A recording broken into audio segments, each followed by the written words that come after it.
Assalomu alaykum. Nonushtaga tuxumli quymoq pishiryapman. Dilnoz qizimiz borlar, Amerikada bloger singlim. O'sha qizimizga ilhom parilarim kelib qoldi bugun. Mana kechagi bolalarim olib kelgan gulni chiroyli qilib buket qilib qo'yishibdi. Vazaga solib, rosa chiroyli chiqdi. Mana suxari qilib qo'ydim ertalabdan. Shu ovqatlar bilan ichamiz. Mana skоворodkaga bir qoshiq yog' soldim. Qizidi. Endi bunga ketma-ketlikda piyoz, kolbasa, pomidor solaman.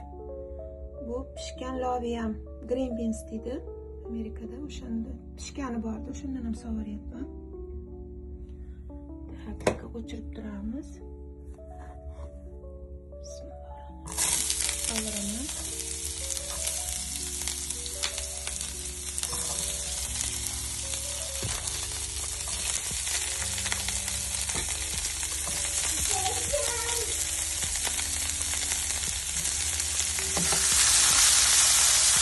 Aylantirib chiqasizlar.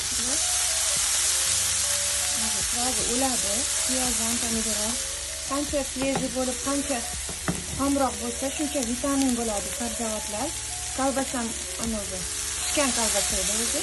Uni shart emas. Shu ketma-ketlikda solib, mana 3 ta tuxum qo'ydim. 3 ta tuxumni quyib yubordim.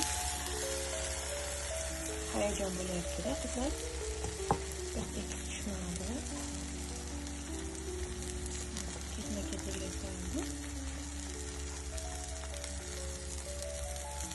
Endi tagi qotishi bilan aylantirib yuboramiz. Pasda qotadi tagi.